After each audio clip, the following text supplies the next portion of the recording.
Hello everyone, welcome to episode 15 of Setting the Scene. I'm your host David. Now, I get asked a lot of questions. One of the most frequently asked questions is, how do you clean your board up? And I've done a couple of videos of this, so if you've seen this before, I apologise, but I thought I'd just take the opportunity to do it right now. So as you can see, the board is still built from the third game of Fall of the Aeonbite, and I'm about to build the fourth and final board for the last of the series.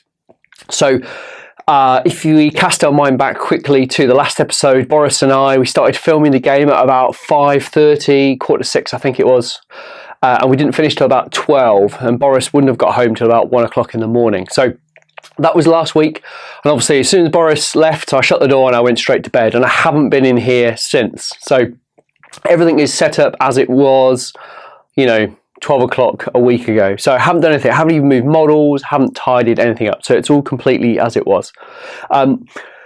So I thought I'd do a quick video on how to clean the board up. I'm not going to go into detail because it literally is a dustpan and brush. That's the key to everything. I used to have a vacuum, which was a wet and dry vacuum, a bagless vacuum. And once I'd cleared all the terrain on the rocks of the table, I used to hoover it up and then dump it into the box, sieve it with all the stones and stuff, and it was a piece of cake. But that hoover is now broken. I tried to get it repaired. It was going to cost more than the hoover was worth, so I ended up just biffing it off. I haven't brought a new one because, for an extra 10-15 minutes, I can just use a dustpan and brush. So that is the secret to the clear down. I think it was £2 from B&Q if you're in the UK. So super easy.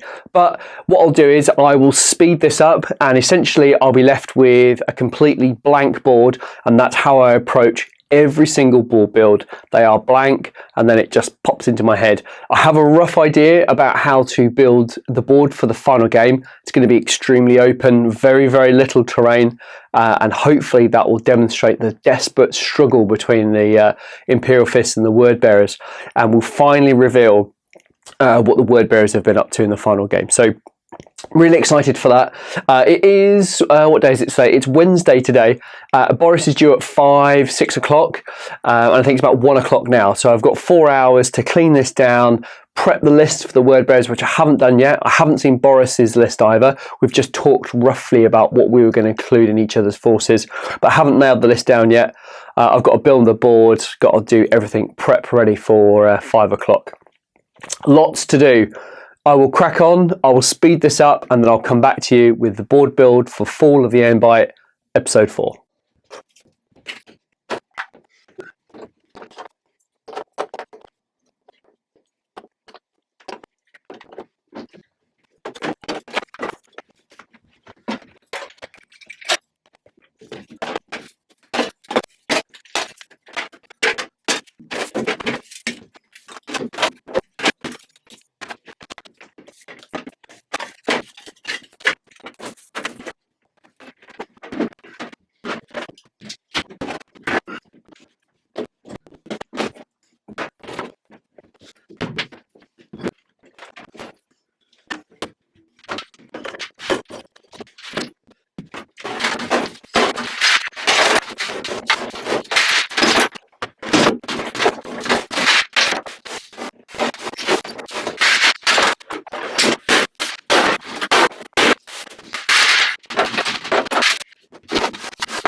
All right, if you wonder what I'm doing with this, I'm separating out the aquarium aggregate for the small slate stones, which I put down later on during the process of the board build. And they're really helpful to tie the board together. And it's better to add them separately rather than just sort of mix them all into the whole thing. So that's what I'm doing here.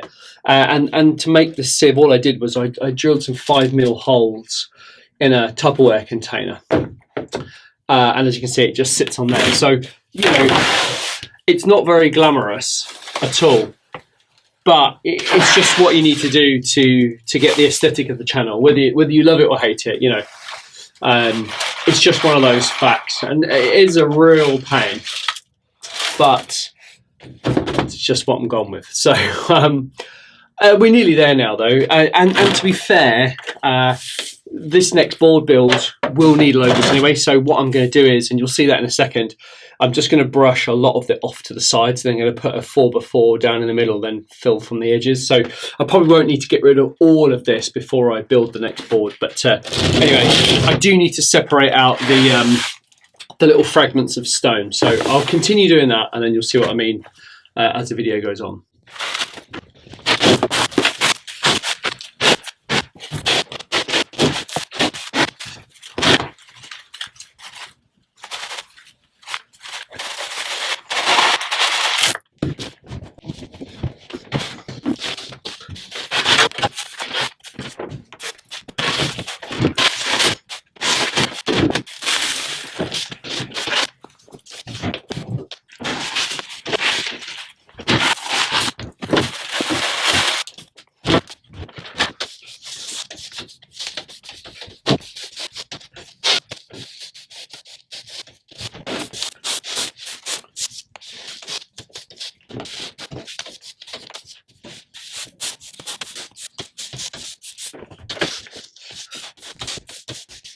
All right, that is done.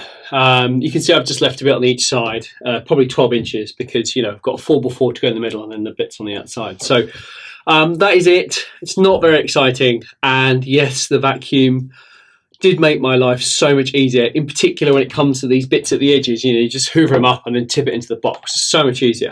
But, you know, we are where we are. I can't keep complaining. You know, I just need to buy a new one. But it's 100 quid, you know, to buy another sort of decent wet and dry hoover, bagless hoover. So, you know, can either spend £100 on a new set of lights or some new plugins for Final Cut Pro or some models. So, you know, I don't mind a £2 brush.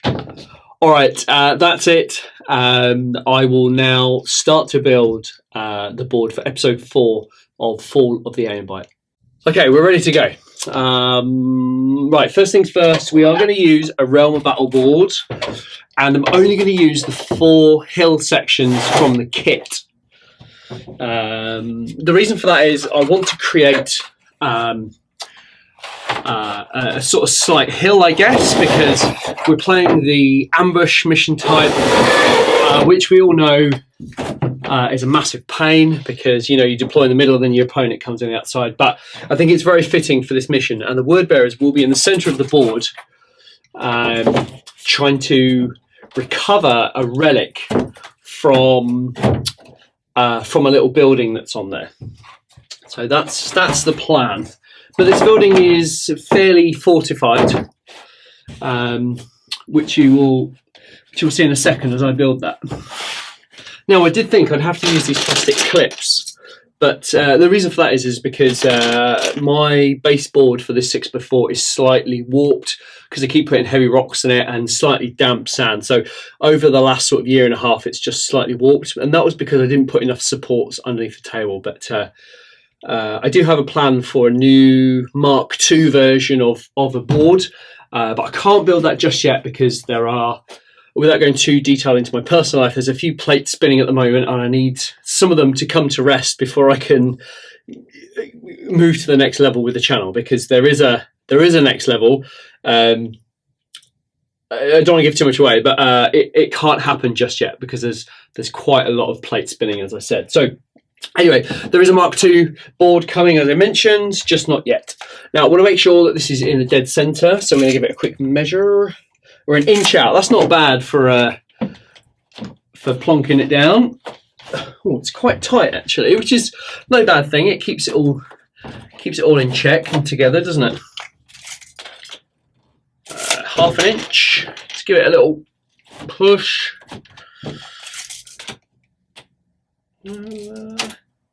Nearly.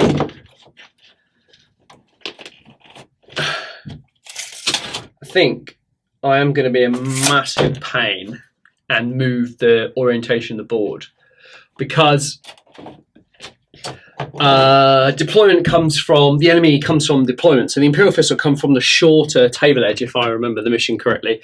And I kind of like that elongated piece the other way. So I'm going to literally change the whole board. I'm just making sure they're all in the right orientation, though. Yeah, okay, all right, that's fine. I'll do that very quickly.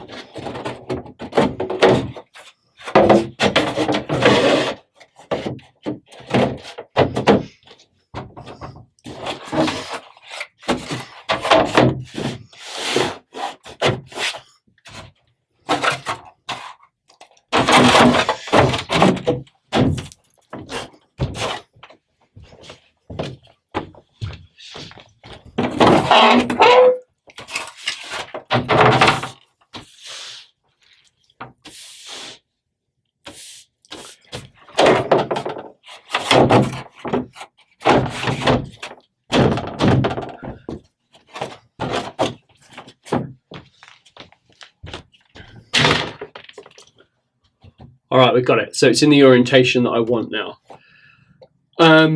Interesting point to note, if you are interested, maybe not. This was the first Realm Battle board I painted, and it was textured with, I think it was plaster or filler. I can't remember. I did it nearly 8 years ago. Then coated it in like a light brown, I think, and then I airbrushed all the rock bits on. And then I used Forge World weathering powders. Got about 4 or 5 of each, of 2 colours. I think it was Dark Sand and Light Earth, I think I used. And I just sprinkled them all over the board and then just blended it all in for the brush. And that was it. So it's super easy.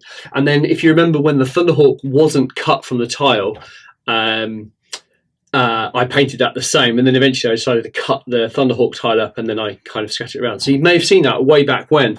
I think, actually, this board was used in the first battle report that went out on the channel, and that was between my Legio Cybernetica, I think it was versus Liam, and then also Rob and Lee played on this board as well. It had like the weird rock formations that were kind of sculpted from foam and stuff. So anyway, so that's a long time ago. So, you know, what, longer than that, maybe 4 years ago, I think the first game on the channel went out. I can't quite remember.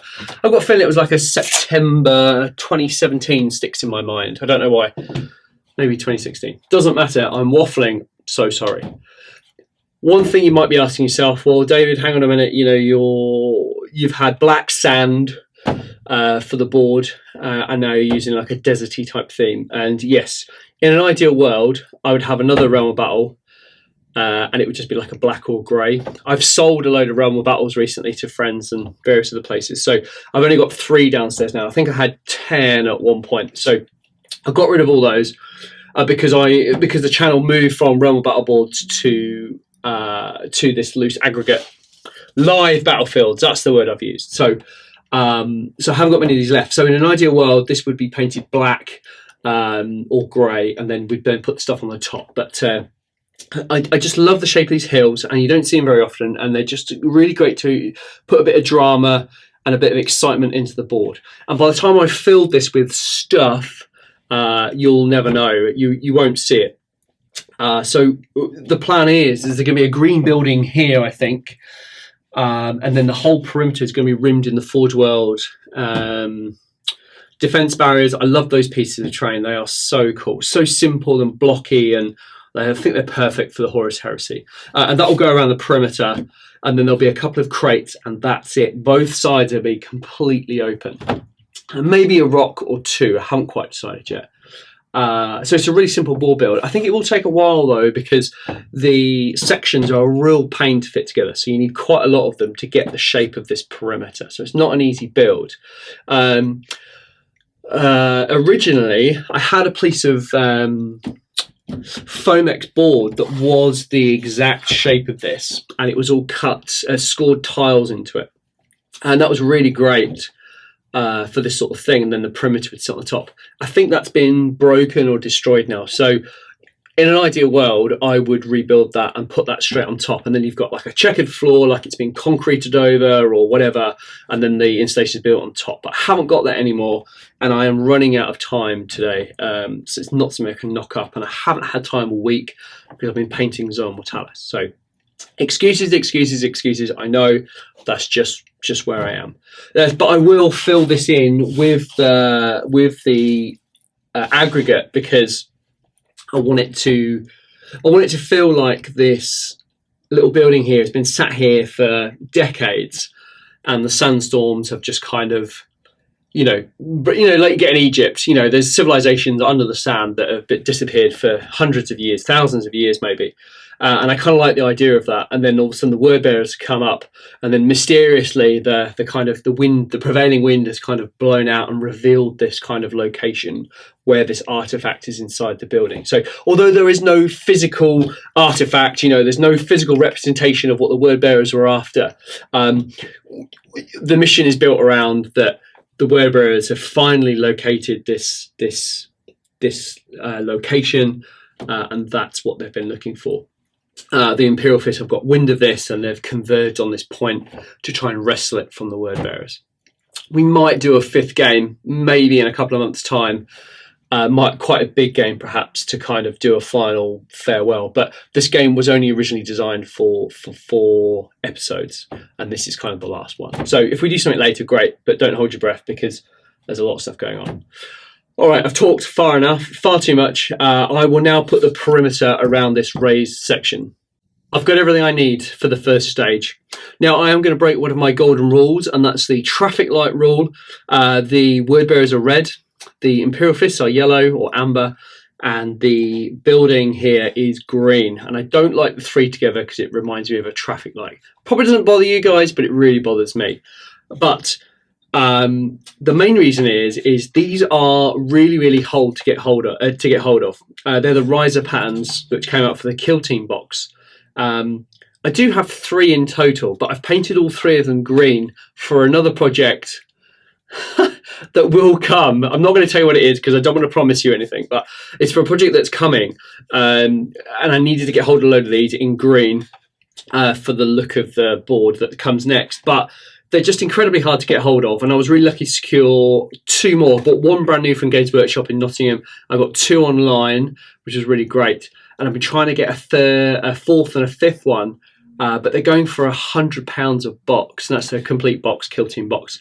And £100, we've already discussed about buying a Hoover for £100. I can have another load of buildings, or I can have a Hoover. So for me, the money always goes into terrain, because I would love 1 in grey to match the rest of the defence line, so it ties that together, and then 1 in another colour, probably a yellow for like a construction yard, which I've got in my head, but I can't say too much because I don't want to overpromise, underdeliver. That's the last thing I want to do with you guys. Anyway, it's green. It's just got to be green because this is perfect. And I love a complete building. We always see destroyed buildings in Heresy, and I do love a complete building. So there will be more complete buildings coming to the channel very, very soon. That's another story. So where do we want it? I think we want it there. I don't want to deploy it right in the middle because that's just too obvious. But I quite like it on the edge, like that. But we'll see. So I'm going to put the defence line round first, and then work out where everything else needs to go. So I'll speed this up because I haven't done this before, I don't think. Maybe once, a long time ago. So I don't know how it's all going to fit together, so it might take a while.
you'll notice from that video, I haven't got quite enough of these corner sections. They are the best section about the kit because you can build shapes that return on themselves, are fully enclosed. You know, they're such a great shape. It's a real shame, actually. I'm just thinking maybe that looks better. Sorry, forever fidgeting. Yeah, there you go. That's much better. I wanted to make sure that there was a gap there. I think that looks way better now because it looked a bit odd before. Yeah, very happy with that, actually. Good. All right, so we've got our basic shape. So yeah, I love this board because the word bearers are now in the defensive position where when we started the game, the Impure Fist were in the defensive position. So I love how it's turned now, which is really cool. From a storytelling point of view, it's pretty good, isn't it? You know, it's like you get in the action movies where, you know, the hero gets beat down, goes into training, and then all of a sudden comes back stronger and better than ever, ready to take on the enemy and inevitably win. So hopefully, you know, the word bearers can do the same. The building isn't enclosed. I can't do anything about that because I just don't have the pieces. And you'll notice here is a bit weird, but I'm going to cover that with some rock, and you will not know the difference, which is good stuff. I've got these tank traps. I very rarely use these, but I should use them more often. I don't want to go crazy with them because I can imagine that some sort of little vehicle has been kind of moving in around here, so I don't want to block entry off completely. And you can kind of imagine it like a little communications hub, or maybe a hermit has just decided to move to this planet and set up on his own, and he's just farming, or a geologist looking for rocks or artifacts. I don't know, but there's a little compound with a little building on, and somewhere in that building this artifact has been secreted. It kind of reminds me of the Final Fantasy story that came out, the animated version, where, and I don't know any of the names, so the professor and the squad of soldiers were going into like the dead zone or whatever they called it, or the restricted zone, to extract I think it was like the essence of Gaia, I think it was, and they were like took forms in a bird or an animal or a plant or something, and then whilst they were out in this kind of unprotected area, all of these kind of ghostly ghouls kind of floated around the place and killed people just by flowing through, and then they got back to the safety of the big dome, which was protected by a field, very much like a Geller field, you know, protecting a ship through the warp. So I think there's quite a lot of similarities in that movie. It was quite an enjoyable film. I remember I watched it. I was, you know, teenager at the time, so it was very cool. Anyway, waffling again. Jeez, I've got to stop that. So 3 triple. Yeah, why not? We'll put 3 out the front. I quite like that. And that's it. I'm just going to get some containers. They're just under here. I did think about putting this in the confines of the space, and I still can. It does fit. Oh, wow, I mean, that is amazing. It just fits. Oh, I need a slight tweak. Oh, I tell you what, we can mess around with this, can't we? Let's just push that there. Ooh. I think we got it. Yeah, it does work. I know it raises the height up of this building, but we have a bit of cardboard. I remember I stuffed a bit of cardboard in here. Look at that. Who'd have thought it? So I think if we just tear that in half, I think that will go nicely there. And then what we'll do is we'll just backfill the gap underneath the building. I mean, you know, cardboard's cheap, right? So that's good.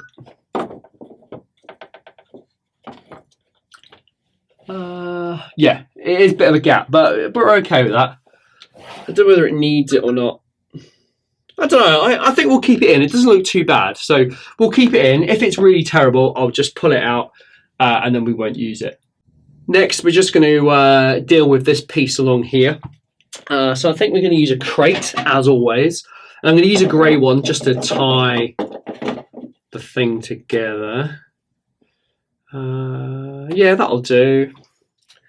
We'll get a load of our friend Mr. Gravel. There we go.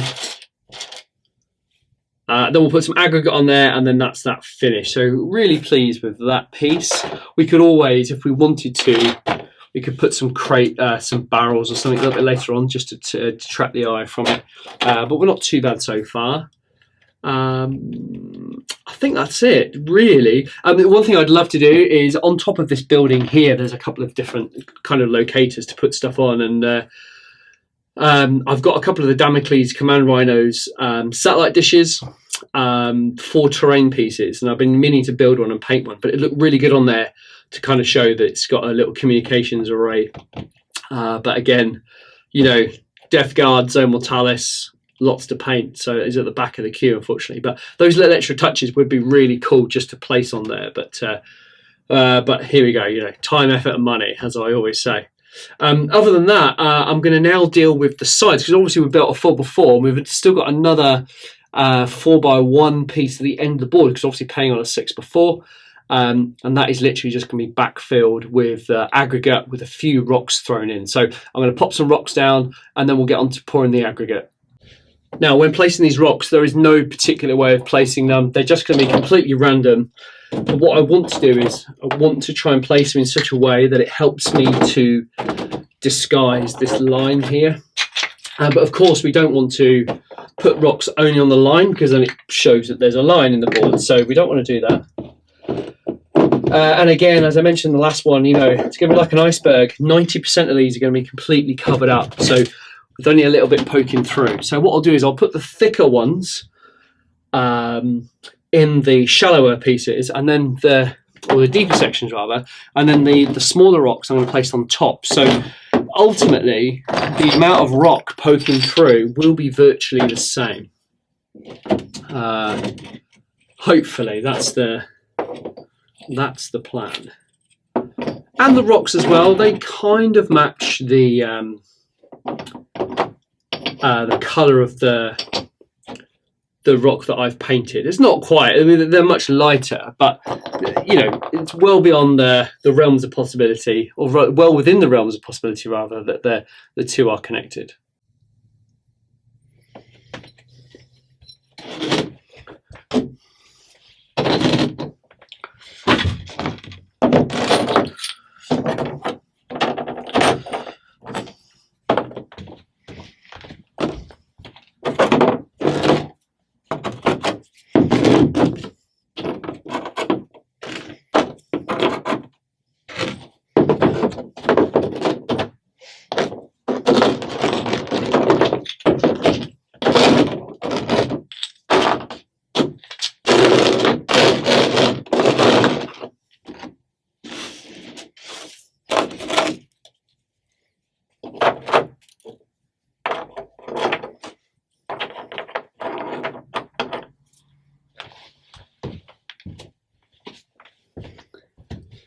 I think that's it. I'm not going to go overboard with this. It just needs to be really simple, which is perfect.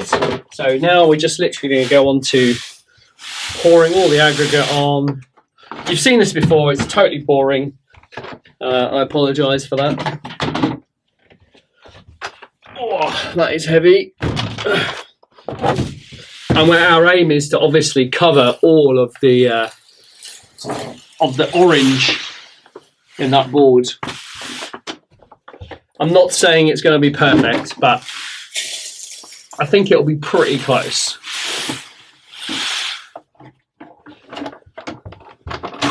So I'm just going to work this area first, and this beautifully covers up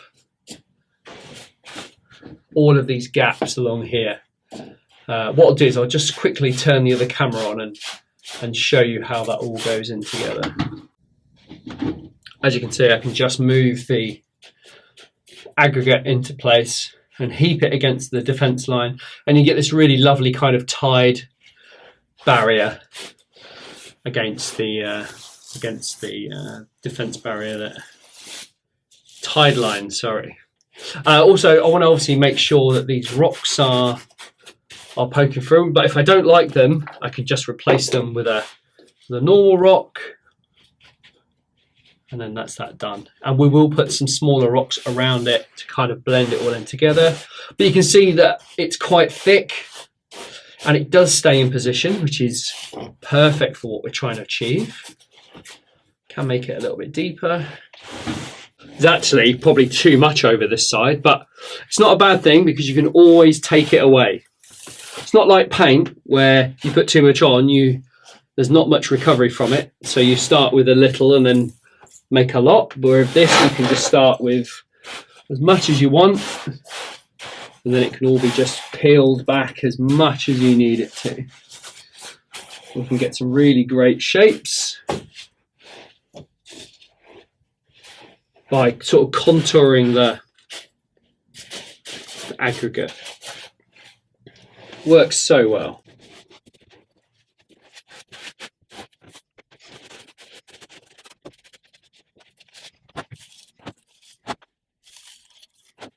I hope you can see that on camera. I'm just filling in the compound. It's got to be quite thick because obviously we've got to cover up the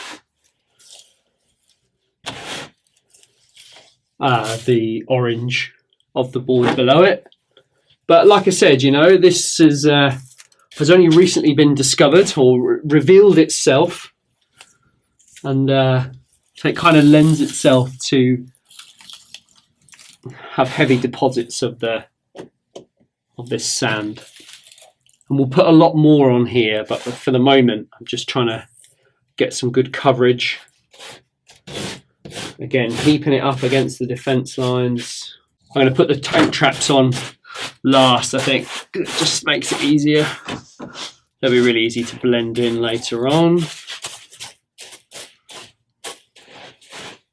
You know, and I think if there's a little bit of, you know, when we play the game, we're also going to be moving models and vehicles around. So if there's a little bit of the brown showing through, I don't think it'll be the end of the world. But obviously it's desirable if it isn't, but it's not too bad. But that's what I was saying at the beginning of the video. If it is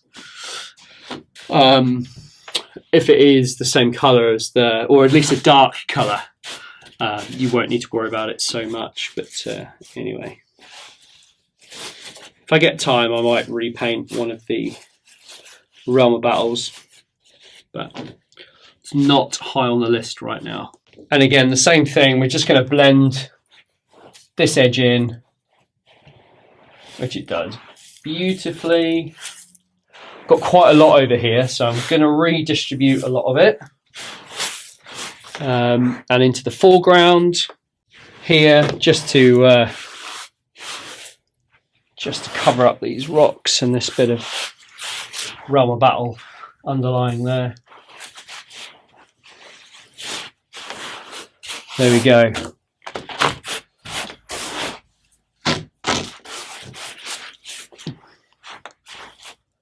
I've mentioned it before. It's quite therapeutic. Just running your hands through this aggregate. It's quite nice.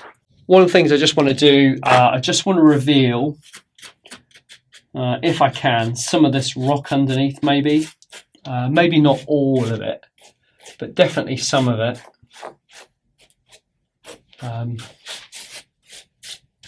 So I'll sort of take some time to do that. It won't take long, maybe a couple of minutes, but it'd be quite nice just to have a little bit left.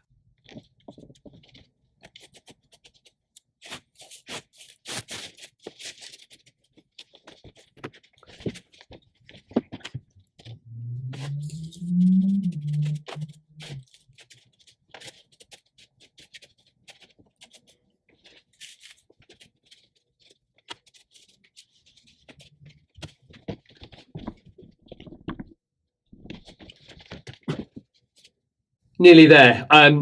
Right now it looks quite boring, which I'm fully aware of, but I think once we introduce some of this aggregate, some of the larger stone chips, it will brighten it up a little bit.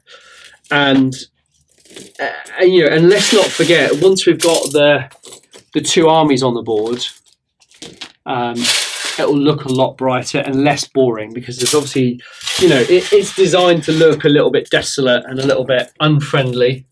That's why our hermit fellow went there, to kind of get away from it all, quit his desk job and moved out to the back and beyond of Hengast 4. So who knows? So it does look a little bit better. I could do with a bit more actually, just to spread around here, but I think it's pretty much there. What I might add now though, I'm going to add a couple of crates, just barrels. I'm going to go with red barrels as a bit of a contrast. They are happening over this side of the board. I appreciate that, but I'll throw up a photo so you guys can see that. Just to kind of give it that little extra lived-in look. I did consider using the crane, but I use the crane too much, if I'm honest with you, so I can't help it. And then over this side, I've heaped a load of it up to kind of show that it's blown in from this side. And that'll also, in-game, give the word bearers a little bit of extra cover as well. I am going to reveal some of the walkway. It's actually probably a bit too much in here, to be honest. So like I said earlier, you know, you can just take it away really easily. Yeah, it does look a lot better. Oh, get rid of that. Way too much in there. There's a little bit has gathered around here where it's kind of, I've tried to hide the join in the two parts that didn't match up. But we've kind of reinforced that with some rubble and a container. So that kind of works.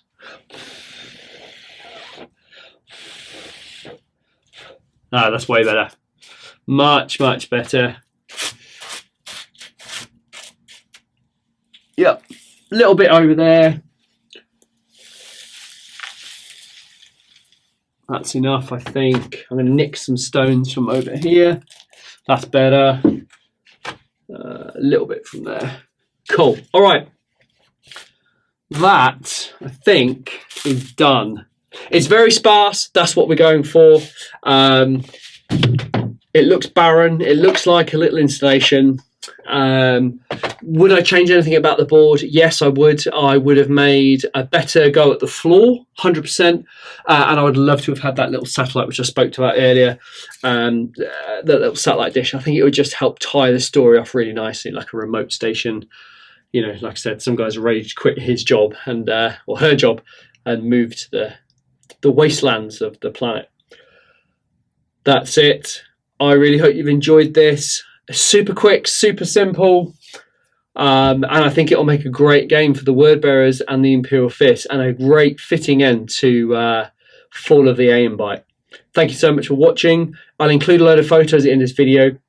If you've got any questions, please email me directly. It's David at the 30K channel. And if you're not already following the channel on social media, please visit the Facebook page and give us a follow on Instagram. It's at David. That's my email address. It's at the 30K channel. All right, thanks for watching. I'll see you again.